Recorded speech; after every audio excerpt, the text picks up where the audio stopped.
Yeah, football is my happy place, my angry place. I hate football. I love football. That's my talent. Suck at everything else. I go okay at footy.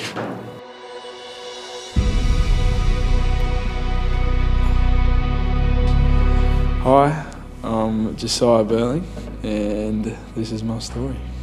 I always knew family was very important, but not as important as I see my family now. Going back 2 years now, my 18th birthday, I got a phone call from my sister. Unfortunately found out that mum had been diagnosed with stage 4 pancreatic cancer and wasn't believed to have long to live. And that was pretty rough to hear, that I could potentially only have 3 to 6 months left with my mum. Just didn't feel real and felt unfair. Like, I don't wish it on anyone, but at the time I thought, why me?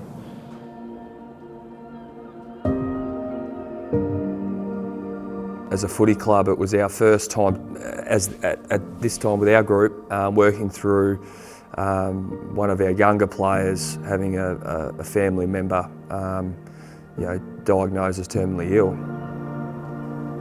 Fast forward to a practice game that I probably shouldn't have let him play in. He was an angry young man, as you can imagine, only recently finding out that his mum was terminally ill, and he played, and he got a bit upset and got suspended, and it was the nasty side that I had never seen from him. Just angry, not thinking clearly. I just was lost, and it's really hard getting told that your mum's got 3 months left and you don't want to believe it, and it's just all you think about. Ended up getting a 12-week suspension, which in AFL, in the AFL world, that's very lengthy, and I was quite concerned about what that would do to him as a person, given footy was sort of the safe place for him, and that was about to be taken away for a long period of time. Yeah, I very wound up, on edge all the time, just cranky with everyone. I suppose that was just me looking for an answer that I couldn't find.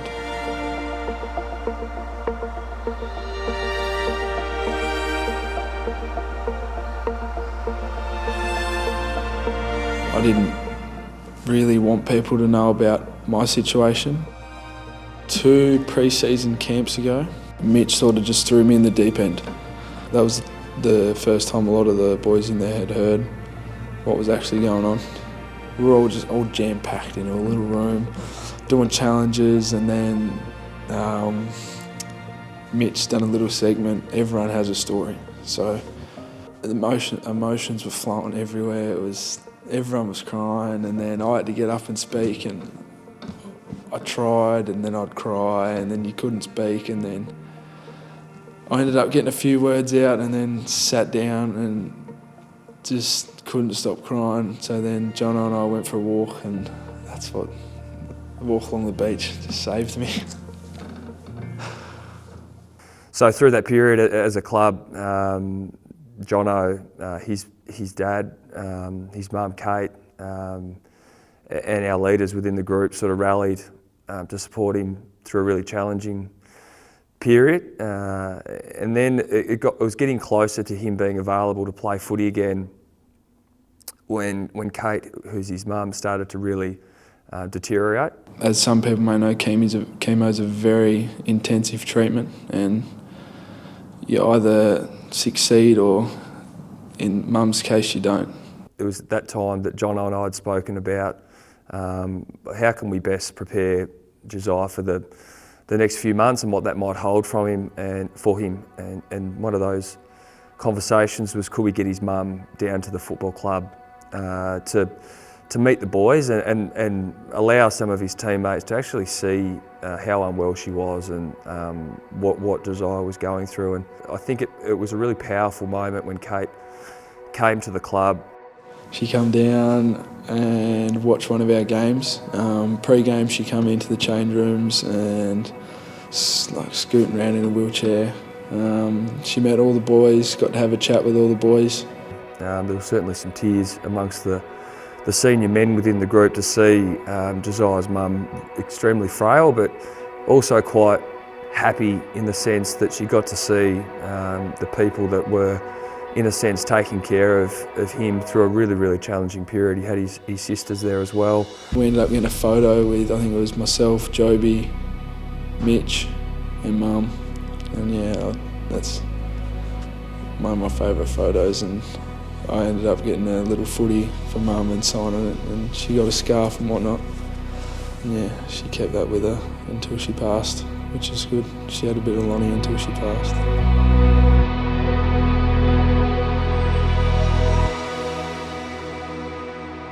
2 months later, I ended up saying goodbye to Mum.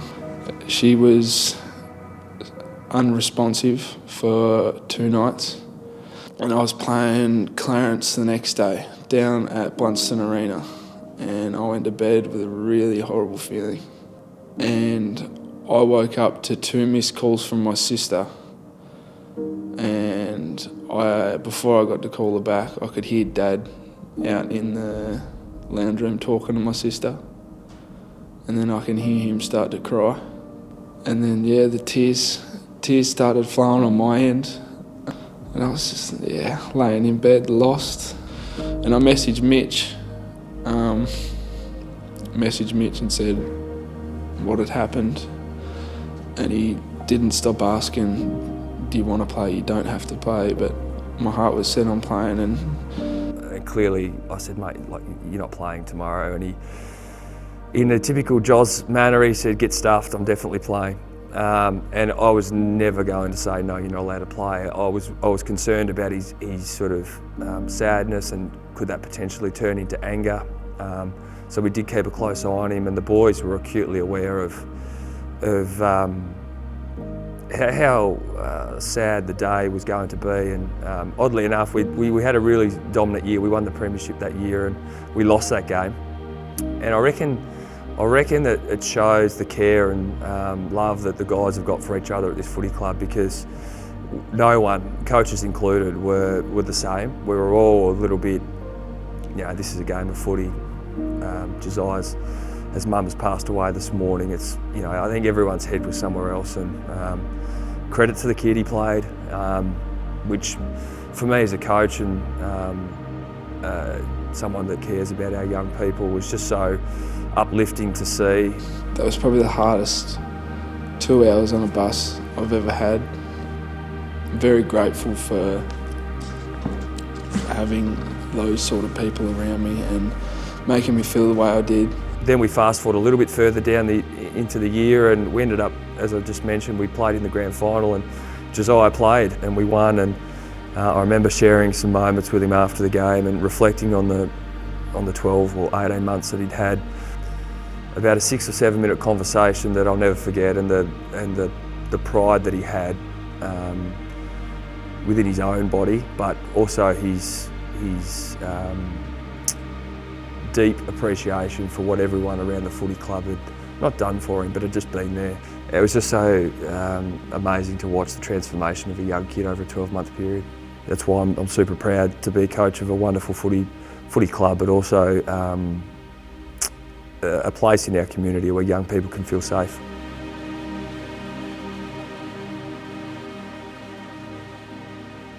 A year later, so the pre-season just gone, a similar situation.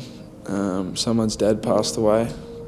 So instead of me getting taken for the walk this time, I was taking someone for a walk. Just sort of tried to help him with some strategies and ways to deal with such hardship in life, because I don't think anyone deserves, no matter who the person, deserves to go through something like that on your own. It's impossible. Impossible to beat that sort of hardship by yourself.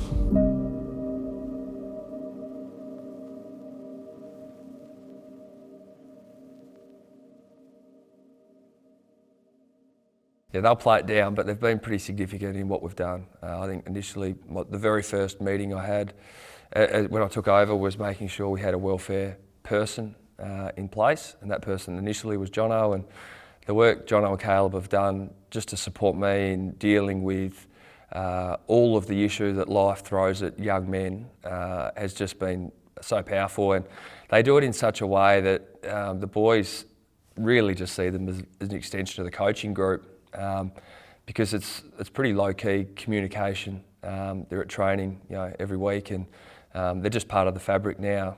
And then when things do get a little bit out of control, that they can go for a private coffee. The stigma around communicating around your vulnerability has been completely broken down at our footy club. It's literally a coffee with a friend, and that's what Caleb and Jono have created, is friendships within our playing group, and all of our young people coming through now know that they've got someone to talk to, should something not quite feel right.